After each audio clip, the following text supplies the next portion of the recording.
주식 농부님들 반갑습니다. 추세와 수급의 달인 추석입니다. 오늘 분석할 종목은 한화 되겠습니다. 지주사 한화입니다. 종목 분석에 앞서서 구독, 좋아요, 댓글, 알림 설정까지 해두시면 저희 길을 받아서 주식 투자 대박 나실 겁니다. 더불어서 하단에 인기 동영상과 제 생봉도에 많이 본 동영상도 있으니 투자에 참고하시기 바랍니다. 예, 한화. 지주사 한화죠. 한화는 원래는 한국 화약에서 나온 거죠. 한국 화약의 줄임말이 한화가 됐습니다. 그래서 예전에 보면은 뭐 한강 같은 데서 보면 이제 폭죽 축제 같은 거 하잖아요. 그럼 다 어디서 합니까? 한화에서 하는 거죠. 한화. 그러니까 폭죽이 다 화약에서 나온 거잖아요. 그렇다 보니까 폭죽 관련된 걸 이제 한화에서 한화, 한국 화약의 줄임말 한화. 그래서 이제 폭죽 뭐 서울 뭐 무슨 뭐 폭죽 뭐 한다면 전부 다 한화에서 하는 거죠. 참고하시고요. 이런 제목이는 한화 로보틱스 설립이란 제목인데 이 내용에는 전혀 없더라고요. 아무튼 뭐 참고하시고요. 2분기 실적은 시장 컨센서스를 대폭 하회했다. 이는 IFRS 17 적용으로 보험 계열사 금융자산 평가 이익이 감소했기 때문이다. 한화솔루션 태양광 모듈도 부진했고 건설, 글로벌 모멘텀으로 자체 사업이 개편되었다. 친환경 및 고부가 신사업 본격화로 성장성이 강화가 전망된다. 한화오션 인수, 한화에어로스페이스의 그룹 방산사업 통합 등을 통해서 가치 상승이 기대된다. 예, 또 다른 리포트인데요. 자체 사업으로 해상풍력 성장성이 가시화될 것이다. 신한우이 해상풍력 프로젝트 등으로 동사 자체 사업으로서 해상풍력 성장성이 가시화되면서 밸류에이션 레벨업 될 수 있는 기반이 마련될 것이다. 지난해 동사는 100% 자회사인 한화건설을 흡수 합병에 따라 한화생명보험 지분 43%를 직접 보유하게 되었으며 한화건설이 자체 사업으로 편입되었다. 이러한 동사 건설 사업 부문에서 그동안 풍력발전 사업에 대한 역량을 확보했다. 네, 한화는 이제 지주사다 보니까 자회사 실적으로 이제 회사 실적이 움직인다 보시면 되는데 한화의 이제 지주사 한화의 실적은 50% 이상이 한화생명에서 나온다 보시면 되겠습니다. 그래서 한화생명의 실적이 한화를 움직인다 보시면 됩니다. 물론 우리 보통 생각하면 그렇죠. 한화하면 어떤 사람들 어떤 생각하십니까? 한화에어로스페이스, 그리고 한화오션 막 관련된 이 방산 관련된 회사들이 많잖아요. 그랬는데 실질적으로 지주사 한화의 실적을 움직이는 것은 바로 한화생명보험이라고 보시면 되겠습니다. 한화생명 요즘에 그 기준금리가 많이 올라온 상태에서 어떻습니까? 추가적으로 금리는 안 올리고 있잖아요. 그러니까 보험사, 갑자기 이제 지주사 얘기하다가 갑자기 보험사로 넘어갔는데, 보험사는 두 개가 있죠. 첫 번째는 손해보험사, 두 번째는 생명보험사가 되겠습니다. 손해보험사 같은 경우는 요즘 어떻습니까? 사람들이 엔데믹 때문에 움직이니까 어떻죠? 사고가 많이 나죠. 사고가 나면은 사고에 대한 보험금을 청구하잖아요. 그러니까 소비자들이. 그럼 어떻게 됩니까? 보험금을, 돈을 줘야 되잖아요. 그러니까 손해보험사들은 손해보험률로 인해 가지고 주가를 움직인다고 보시면 될 것 같고, 생보사들은 뭐에 움직이냐면요, 기준금리에 움직입니다. 왜냐면은 생보사들은 이제 보험금을 받잖아요. 받으면은 그 돈 가지고 어떻게 돈을 굴려야 되잖아요. 어디다 굴리냐? 자, 국채를 사가지고 굴린다고 보시면 되겠습니다. 그런데 어떻습니까? 지금의 기준금리가, 우리나라 기준금리 어떻죠? 3.5%잖아요. 그게 지금 몇 달 동안 계속 유지가 되고 있습니다. 더더군다나 지금 어쩌죠? 미국에서는 이제 뭐 기준금리를 인하해라 압박을 하고 있잖아요. 그러니까 기준금리에 지금은 정점에 다다랐어요. 거의 정점에 다다른 상태다 보니까 생보상들이 그리 힘을 못 내는 거죠.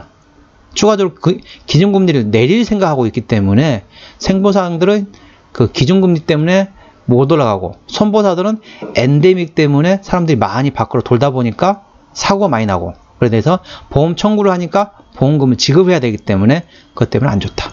이 점은 조금 다르다는 걸 참고하시기 바랍니다. 자, 한화, 지주사 한화, 최근에 좀 많이 떨어졌죠. 상당히 좀 많이 힘드실 겁니다. 왜냐면 하나생명 관련돼 가지고 실제 그렇게 예상처럼 잘 안 나왔어요. 2분기 실적이 잘 안 나오면서 전반적으로 주가는 흘러내렸다고 보시면 되겠습니다. 이 종목 이제 추세적으로 보시게 되면은 지지대 같은 경우는 24,500원이 되겠습니다. 24,500원. 얼마 안 남았죠. 25,150원이기 때문에 24,500원은 지지대가 있고, 그 위에 저항대 같은 경우는 27,000원. 그리고 2차 저항대는 그 27,000원 생각하세요. 27,000원 올라온다 하더라도 상당히 위로는 매물이 상당히 짙어요. 위에는 이제 3만원도 있긴 하지만은 일단은 27,000원만 보고 움직이시기 바랍니다. 27,000원 됐다고 해서 더 오를 거다 라고 기다리셨다가 다시 재발락 나올 수 있기 때문에 일단 27,000원만 생각하시고 지지대는 24,500원 있다는 걸 참고하시기 바랍니다. 이 종목을 핸들하는 수급 같은 경우는 기관이죠. 수급 동향 보시겠습니다. 자, 외국인이 한 달 동안 96만 5천주를 팔고 있습니다. 최근에도 계속 팔고 있죠. 이 종목은 기관이 핸들링 한다고 했는데 기관도 31만 9천주를 팔고 있습니다. 최근에 계속 팔고 있습니다. 기관이 지금 손절을 치고 있다는 거죠. 그럼 누가 팔고 있느냐? 자, 금투는 최근에 조금 트레이딩 쪽으로 조금 돌아섰다고 보시면 되겠는데 연기금이 팔고 있습니다. 연기금을 팔면서 이 종목 연기금 어떻습니까? 길게 보고 투자하잖아요. 근데 이제 손절을 될 시기가 됐다. 그렇게 생각하고 연기금 현재 손절을 치고 있다고 보시면 되겠습니다. 자, 신용비는 어떻습니까? 0.5%. 이 정도면 상당히 괜찮은데, 자, 코스피 200 종목이기 때문에 대차 거래 공매도는 한번 보시도록 하겠습니다. 자, 대차 거래 어떻습니까? 최근에 감소했다가 다시 증가했다가 다시 감소했다가 최근에 또 증가하는 추세입니다. 현재는 증가하는 추세라고 보시면 될 것 같고요. 한 달 기준으로 보게 되면은 약간 13만 2천주, 13만 2천주가 대차 거래가 증가했습니다. 그래서 최근에도 대차 거래 좀 증가하는 추세라고 보시면 되겠습니다. 공매도 상황 보시겠습니다. 공매도 상황 보시게 되면 하루 거래량 중에 공매도가 얼마나 차지하는지 그 매매 비중을 나타내는 지표라고 보시면 되겠는데요. 10% 이상이 중요하다 있죠? 자, 하루, 이틀, 3일, 4일. 공매도도 거의 안 쳐요. 그런데 이제 대차 거래는 조금 증가하기 때문에 또 공매도를 칠 수는 있습니다. 그런데 보시면 아시겠지만은, 자, 공매도를 안 치고 있는데도 불구하고 주가가 흘러내려요. 바닥권에서는 공매도를 조심하라겠고, 고점에서는 신용을 조심하라고 말씀드리고 있잖아요. 근데 공매도가 거의 많이 안 치고 있는 상황임에도 불구하고 주가는 지금 계속 흘러내리고 있어요. 그런 상황에서 대차 거래는 지금 증가하고 있습니다. 그러니까 총알이 조금씩 계속 쌓이고 있는 거죠. 그러게 되면은 만일 지지대 아까 말씀드렸죠? 24,500원 지지대를 이탈하게 되면은 이제 공매도가 또 활개를 칠 수가 있습니다. 그렇기 때문에 혹시라도 보유하신 분이 계시다면은 지지대 꼭 참고하세요. 지지대 참고하셨다가 움직이셔야 됩니다. 그리고 한화를 가지고 계신 분은 한화 생명을 보셔야겠죠?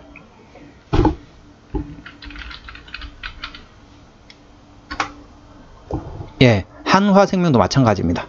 주가 같이 흘러내리고 있습니다. 왜냐하면은 한화생명의 실적이 한화로 많이 갑니다. 그렇다 보니까 같이 혹시라도 한화, 지주사 한화를 가지고 계신 분이 계시다면은 한화생명도 같이 관심주에 놓고 보시기 바랍니다. 자, 그 참고하시고요. 자, 최대주 지분율 보겠습니다. 최대 지분율은 김승현 회장이 43% 가지고 있고요. 고려아연에서 가지고 있네요. 7%, 국민연금에서도 6%를 가지고 있습니다. 지주사입니다. 아까 다 설명 다 드릴 거고요. 조금 이따 이제 관계사무 연결되는 회사에서 설명드리도록 하겠습니다. 실적을 보시게 되면은 작년에 매출액이 62조 원에서 올해 64조 원, 내년에 66조 원까지 괜찮습니다. 자, 영업이익도 작년에 2조 5천억에서 올해 3조 7천억, 내년에 3조 9천억. 당기순이익도 작년에 2조 2천억에서 올해 3조 원, 내년에 3조 1천억까지 예상되고 있다는 거죠. 자, 분기 실적 보시게 되면은 1분기 같은 경우는 2분기네요. 이게 지금 참고적으로 이게 제가 알기로 6월 결산으로 알고 있습니다. 6월 결산이기 때문에 이제 6월이면은 어떻죠? 어찌 보면 4분기라고 보시면 되겠습니다. 그러니까 우리가 일반적으로 생각하는 분기로 할게요. 자, 2분기 같은 경우는 1조 3천억에서 올해 2,900까지 어닝 쇼크가 나왔습니다. 그럼 주가가 흘러내렸다는 거죠. 그 다음에 이제 3분기죠. 9,200억 원에서 올해 8,600억까지 그래도 회복을 조금 합니다. 3분기 때 어떻습니까? 작년에, 4분기죠. 2, 3, 4. 4분기는 작년에 7,900억 적자에서 올해 8,000억 흑자입니다. 그래서 혹시라도 이 종목을 난 길게 가려다. 나는 아까 지지 때 모르겠고 나 상당히 뭐라고 해야 될까요? 멀리 보고 투자한다. 아니면은 손실폭이 너무 크다. 나 반토막 이상 났어. 나 지금 손절 못해. 추수기 당신 아무리 뭐라 해도 나는 안 팔 거야. 그러신 분이 계시다면은 자 4분기 때 실적이 돌아선다는 거. 그러면은 어떻죠? 이제 3분기 실적 발표하고 나면 그때부터 조금씩 움직일 수 있습니다. 그러면은 실적 발표는 이제 10월 말에서 11월 초에 하겠죠. 이제 그때부터 조금씩 움직일 수 있으니까 멀리 장기 투자하신 분들은 참고하시 기 바랍니다. 짧게 보신 분들은 아까 지지대로 움직이시면 되겠죠. 자, 부채 비율은 660%, 유보율은 969%입니다. 이제 아무래도 이제 지주사들 같은 경우는 이제 투자를 많이 하고 그렇다 보니까 조금 부채 비율이 높습니다. 자, 영업이익률 같은 경우는 5.8%. 뭐 어쩔 수 없는 거죠. 원래 지주사들이 그렇습니다. 이제 물론 아까 한화건설이 사업을 하고 있다고 하지만은 실질적으로는 실적은 어디서 나오느냐? 전부 이제 지분 투자한 거에 대한 배당으로 움직인다고 보시면 되겠습니다. 그렇다 보니까 영업이익률이 높지 않죠. 그러면서 전반적으로 밸류에이션도 높게 안 줍니다. 그래서 일반적으로 보통 일반적인 주식이 PR 10배를 기준으로 한다. 그러면은 지주사 같은 경우는 PR 5배에서 많아요. 8배. 요 수준에서 움직인다고 보시면 되겠습니다. 그렇기 때문에 일반적인 회사보다는 조금 밸류에이션 낮게 준다는 거 참고하시기 바랍니다. EPS 같은 경우는 자 15,000원, BPS는 89,644원이 되겠습니다. 15,725원인데 대충 계산해 보면은 16,000원 계산해 보면 어떻습니까? PER로 한 15,000원이든 16,000원이든 PER 2배가 안 되죠. 상당히 저평가된 상태입니다. 상당히 저평가된 상태지만은 아무리 지주사라 하더라도 너무 저평가 상태네요. PER 2배가 안 되네요. 그러니까 1년 반만, 넉넉히 2년만 돈을 벌잖아요. 이 한화를 통째로 살 수가 있습니다. 상당히 저평가 상태라는 거죠. 자, 기업 개요로 들어가겠습니다. 어디서 실적이 나오느냐? 아까 말씀드렸죠? 금융업에서 56%, 태양광에서 17%, 화학 제조업에서 14%, 화학 또 제조업 또 있네요. 여기는 11%. 그러니까 금융업이라는 게 한화생명입니다. 아까 계속 강조했었죠. 한화생명 실적에 같이 움직인다 보시면 되겠습니다. 그래서 차트를 같이 움직이기 때문에 한화를 가지고 계신 분이 계시다면 한화생명을 같이 관심을 놓고 같이 보시기 바랍니다. 자, 물적 분할을 했었고 그 다음에 유상증자를 했던 거는 2016년이고 최근에는 괜찮습니다. 그렇기 때문에 유상증자 할 가능성은 거의 없다고 보시면 되겠습니다. 지수다 보니까 상당히 관계사업에 연결되는 회사가 상당히 많죠. 해상풍력 하는 회사도 있고 그 다음에 풍력 역시 풍력단지 그 다음에 여러가지 회사들이 있습니다. 한화 호텔 앤 리조트 그리고 한화생명 아까 말씀드렸죠. 그리고 한화 이글스 야구단 그리고 한화 솔루션 한화 에어로스페이스 그리고 나머지 전부 다 관련된 회사들이라고 보시면 되겠습니다. 이 종목이 아무래도 주가가 좀 많이 흘러내리고 있어요. 그렇지만 아무리 그래도 밸류에이션 너무 싸긴 싸요. 근데 지금 이제 주가가 보통 이제 지주사들 자, 지주사 보면 한번 볼까요? 배당 볼까요? 지주사들의 매력이란 거는 배당이거든요. 근데 배당을 얼마나 주느냐? 750원을 주네요. 700원을 주다가 그나마 750원을 올리긴 했네요. 작년, 재작년 750원 주기 때문에 올해도 한 750원 줄 것 같아요. 그러면은 2,500원, 250원. 그럼 어떻습니까? 배당이 한 3%? 3%면 지금 기준금리가 3.5%인데 이거는 3%밖에 안 주면은 은행이 차라리 그냥 은행 적금해 놓은 게 훨씬 낫죠. 그러니까 이제 그 지주사들을 포함해 가지고 배당을 좀 많이 늘려야 돼요. 때문에 7% 이상을 줘야만이 고배당주로 분류된다는 거 참고하시기 바랍니다. 기준금리의 2배가 돼야만이 고배당주인데 이런 지주사들 같은 경우는 고배당 정책을 가야 돼요. 그래서 7% 이상을 줘야만이 주가가 좀 움직일 수 있습니다. 지금 실적은 잘 나와요. 예, 돈은 잘 벌고 있습니다. 그러면 그걸 좀 배당 좀 풀어야죠. 얼마까지? 7% 이상까지 해야만이 고배당주로 분류가 되면서 외국인이 들어올 겁니다. 일단 외국인이 들어오고 연기금이 들어올 거예요. 그런데 예를 들자면은 외국인 연기금 어떻습니까? 이렇게 무거운 회사인데 지주사인데 차라리 배당을 좀 더 주는 데 가죠. 차라리 또 어차피 무거우면은 배당을 더 주는 데로 움직이잖아요.